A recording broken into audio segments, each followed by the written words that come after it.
Hello everyone, আসসালামু আলাইকুম। কেমন আছেন আপনারা সবাই? আশা করছি অনেক বেশি ভালো আছেন। আবারও আপনাদের সাথে আরও একটি ভিডিও শেয়ার করছি। একদমই সহজ ছিল আজকের এই মিষ্টির ভিডিওটি। আজ আমি শুধুমাত্র 1 কাপ আটা দিয়ে এত সুন্দর একটি মিষ্টি তৈরি করব। উপরটা থাকবে একদম ক্রিস্পি, ভিতরে থাকবে একদম জুসি থাকবে আজকের এই মিষ্টিটা।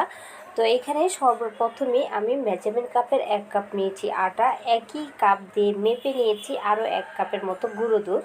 তারপরে এই যে এইভাবে 2 হাত দিয়ে আঙ্গুলের মাথায় যতটুকু বেকিং সোডা উঠে ঠিক এতটুকু দিতে হবে। আমি এখানে ঠিক অল্প একটু 1 চিমটির মতো দিয়েছি বেকিং সোডা। তারপরে 1 চা চামচ দিয়েছি ঘি। এখন সব কিছুকে খুব ভালো করে একটু ঘষে ঘষে এগুলোকে মিশিয়ে নিতে হবে। এই কাজটি একটু সময় নিয়ে করতে হবে, সব জায়গাতে যেন বেকিং সোডা এবং ঘিটা ভালো করে মিক্স হয়। তারপরে নর্মাল পানি দিয়ে এভাবে অল্প অল্প করে পানি নিব আর এগুলোকে খুব ভালো করে মেখে নিচ্ছি। এই ডোটা ঠিক এরকম হবে যে হাতে বেজে যাচ্ছে বা প্লেটে লেগে যাচ্ছে, ঠিক এরকম রেখেই কিন্তু এই মিষ্টির এই ডোটা তৈরি করতে হবে। একদম টাইট একটি ডো তৈরি করা যাবে না, ঠিক এরকম ভিজা থাকা অবস্থায় একটি ডো বানাতে হবে। এটাকে 5 মিনিটের জন্য রেস্টে রেখে দিয়েছিলাম। 5 মিনিটে কিন্তু এটা খুব সুন্দরভাবে সেট হয়ে গিয়েছে। খুব বেশি সময়ের জন্য এটা রেস্টে রাখতে হবে না, আপনি হাত ক্লিন করতে করতে দেখবেন এটা সুন্দরভাবে সেট হয়ে যাবে। তারপরে এই যে এইভাবে অল্প অল্প করে হাতে নিব আর 2 হাতের তালুতে নিয়ে গোল করে একটি মিষ্টির শেপ দিয়ে দিচ্ছি। এই মিষ্টিটা অনেক দিন সংগ্রহ করে আপনারা খেতে পারবেন, একদমই নষ্ট হবে না। যখনই একটু মিষ্টি জাতীয় কিছু খেতে ইচ্ছা করে এরকম টুকিটাকি মিষ্টি ঘরে থাকলে কিন্তু ভালোই হয়।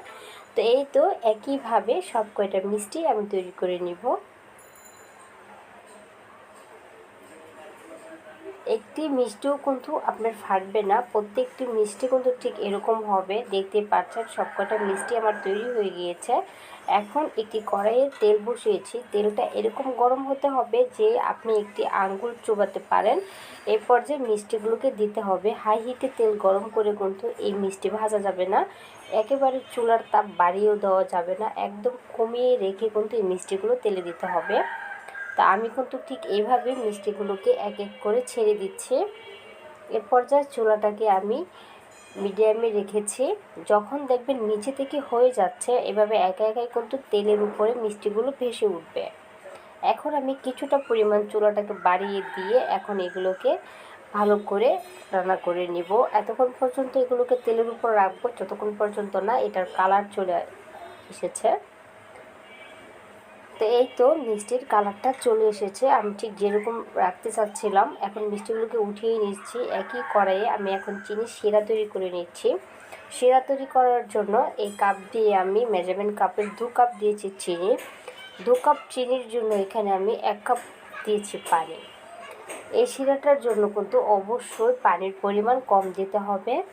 এখন অপেক্ষা করছি যতক্ষণ পর্যন্ত না চিনিটা গলে যাচ্ছে। এই তো চিনিটা গলে গিয়েছে, এখন আমি মিষ্টিগুলো এই শিরার উপরে দিয়ে দিচ্ছি। এভাবে মিষ্টিগুলো দেওয়ার পরে আবারও খুব ভালো করে এই শিরার সাথে উলট পালট করে একটু মিক্স করে নেব। এ পর্যায়ে চূড়াটাকে কমিয়ে রেখেছি, কমিয়ে রেখে এটাকে আমি 2 মিনিটের মতো রান্না করে নেব। এই তো 2 মিনিট হয়ে গিয়েছে। এখন কিন্তু অনেক শিরা কিন্তু মিষ্টিগুলো টেনে নিয়েছে, দেখতেই পাচ্ছেন। এই পর্যায়ে চুলার ফ্লেম অফ করে দিয়ে এইভাবে একটু নাড়াচাড়া করলে কিন্তু মিষ্টির গায়ে খুব সুন্দর একটি কালার চলে আসবে। চিনির যে একটি কালার থাকে ঠিক কিন্তু এরকম একটি কালার চলে আসবে। তো দেখতেই পাচ্ছেন মিষ্টিগুলো কত সুন্দরভাবে কিন্তু সাদা সাদা হয়ে গিয়েছে, উপর থেকে এরকম একটি কালার চলে এসেছে। আর এই যে 2 মিনিট রান্না করার ক্ষেত্রে কিন্তু মিষ্টির ভিতরে খুব সুন্দর করে শিরাটা ঢুকেছে। তো দেখতে পাচ্ছেন মিষ্টিগুলো কতটা সুন্দর হয়েছে, একদম ছিল তুলতুলে, উপরটা কিস্তি ছিল, ভিতরটা কিন্তু অনেক সুন্দর ছিল, একদম রসে ভরা ছিল ভিতরটা। তো কার কার কাছে এই আটা দিয়ে এরকম মিষ্টি শুকনো মিষ্টির ভিডিওটি ভালো লেগেছে অবশ্যই কমেন্টে লিখে জানাবেন। যদি ভালো লাগে প্লিজ চ্যানেলটাকে সাবস্ক্রাইব করে দিয়ে আমার পাশেই থাকবেন।